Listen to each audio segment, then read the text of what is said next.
Does parking in a parking lot or parking garage make you feel nervous about your safety? Maybe you have to go and park in a parking lot or parking garage for work, or maybe it's for fun to go downtown, or maybe for shopping. And like a lot of people, you feel vulnerable when you're in a parking lot. If you do, this video will help you. I'm going to teach you some personal safety tips about navigating a parking lot or parking garage so that you can feel more confident in your safety as you go about doing the things that you really want to do. Hey there, this is Mike Corwin, and I spent about 30 years conducting civil and criminal litigation investigations for attorneys, and I worked in some of our nation's most dangerous neighborhoods. And along the way, I picked up some pretty good skills on situational awareness, de-escalation, changing the dynamics of an attack, and self-defense. For the last 10 years or so, I've been working with individuals, businesses, nonprofits, and government agencies to help those people and their staff learn how to keep themselves safe so that they can do what they want to do and enjoy the life they want to live and feel confident and safe about it. So if you find this video interesting, I've got a PDF of additional personal safety tips that you can find in the description down below. So just click on the link. All right, so let's get started. So one of the first things to understand is that people, when you have a fear or a level of discomfort when you're in a parking garage or a parking lot, you should understand it's completely normal and that it's based on some very real threats to safety. According to the FBI, a parking lot or parking garage is the third most dangerous place you can be for either violent assaults or homicides. So when you have that fear, it's based on a rational basis. It's not some kind of irrational fear. So understand that this is coming from a genuinely smart place. Take, for example, the year 2017. In 2017, approximately 1/3 of all the murders in this country took place in a parking garage or parking lot. 1/3 of all of them. That's a really significant number. In addition to that, each and every single day, nearly 1,400 violent crimes occur in parking garages and parking lots. That's a pretty significant number. So again, these feelings that you're getting of feeling discomfort, being on extra alert when you're in there, not feeling very safe in there, are all based on reality. This is not something that you've made up or anything like that. This is legit. This is based on what we know. And by the way, it's not just for people who are going out at night, let's say in downtown, or going to the grocery store. It's more than that. It's also at the workplace. And just so you know, if you are a nurse and you work at a hospital, you face a higher risk than almost any profession of being attacked in a parking garage or parking lot. And that's primarily due to shift changes and a lack of escort out for safety to your car. But nurses have a very high level of being attacked in a parking garage or a parking lot. Okay, so what is it about parking lots and parking garages that makes them so dangerous and so risky for people that are using them? And there's a couple of things. One happens to be the design component where mobility is limited because you're blocked in by vehicles, sometimes by columns, pillars, so that your ability to go to different locations easily is not there. In addition to that, your sight lines are limited. If you think about the vehicles that are in there, the columns that are in there, they're going to obstruct your view, which makes it easier for somebody to come up on you. And in addition to that, there's also the traffic flow patterns. Parking lots and parking garages typically navigate you in certain directions, and in doing that, they make it easier if you are walking in the same direction that traffic is coming for you to be victimized by somebody stopping a car behind you and getting out. Parking garages and parking lots have limited exits and entrance points. And as a matter of fact, if you think about it, they're basically funneling you to specific places to go in and out, which makes it, one, easier for somebody to wait there, and two, those are usually into confined spaces such as an elevator, a stairwell, or a place where there are walls restricting your access points to it.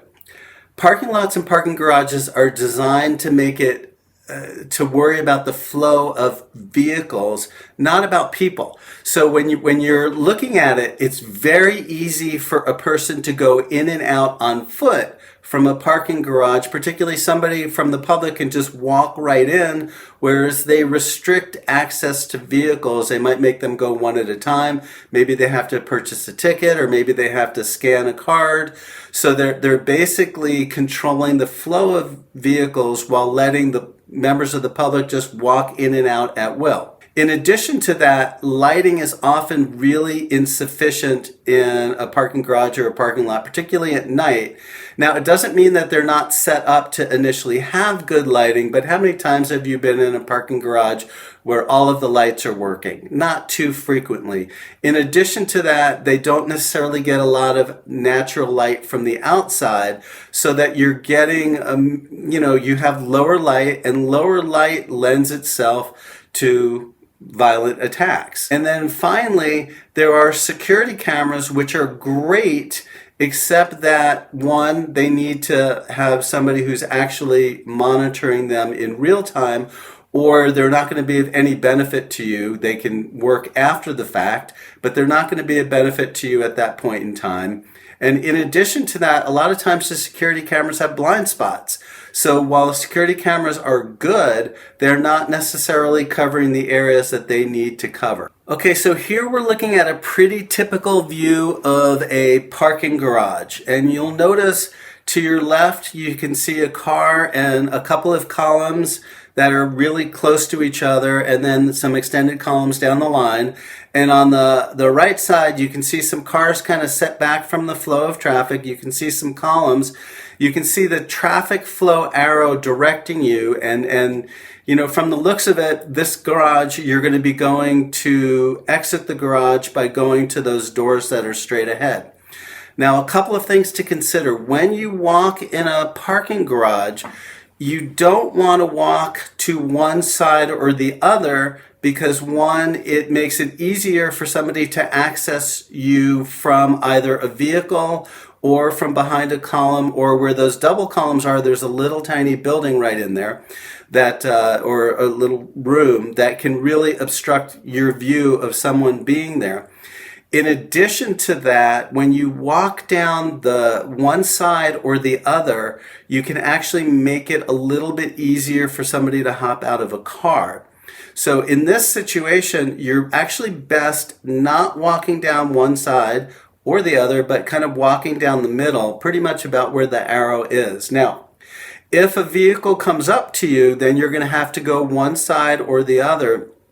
And what I recommend personally is that you go to the driver's side. So in other words, step over towards the driver's side as they pass, because of the mechanics of a driver having to stop a vehicle, put it in park, maybe put the brake on in order to hop out of the vehicle is much more difficult for them to do than, say, somebody hopping out of the passenger vehicle, which they can do while they're moving. So what I recommend for you to do is, if somebody does come up from behind you, that you go ahead and you move to the driver's side and let them pass from there. When possible, I always recommend walking against the flow of traffic. The reason for that is, when you walk in the same direction as traffic, they can come up behind you pretty quickly and pretty easily.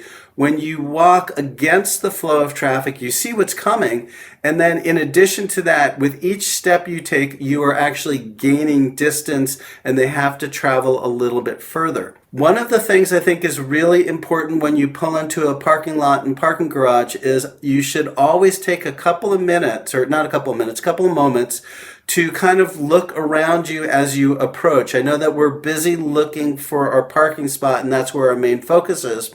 But also kind of take a look around and see if you can see anybody kind of loitering about, waiting in a vehicle, be aware of that. Be aware of where people might be standing so that you are not going to go right to that location.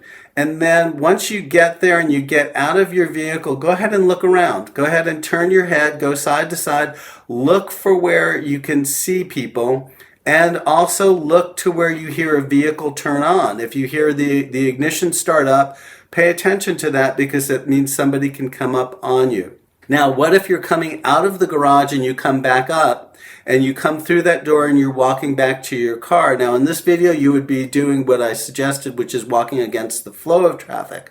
But I want you to go ahead and turn your head, start looking, look for people, look for the area around your car, and if necessary, approach your own vehicle from being on the opposite side of the walking area where you're walking so that you can see if somebody is waiting by your car. Now, the goal here is to keep your head moving, have your keys in hand ready to go so that you can get in your car. And once you get in the car, first thing you do is lock the car, start the ignition, then you can worry about your seatbelt. Okay, so I hope you've enjoyed these tips, that you found them useful, that you're able to put them into practice, and you'll feel more confident about your safety when you're out in either a parking lot or a parking garage. And what I wanted to let you know is if you want to learn more about keeping yourself safe so that you can be out and about doing the things that you want to do, you should check out my free situational awareness guide down below in the description, or go ahead and screen capture this link right here. And thank you for sticking around. I appreciate it, and have a safe day.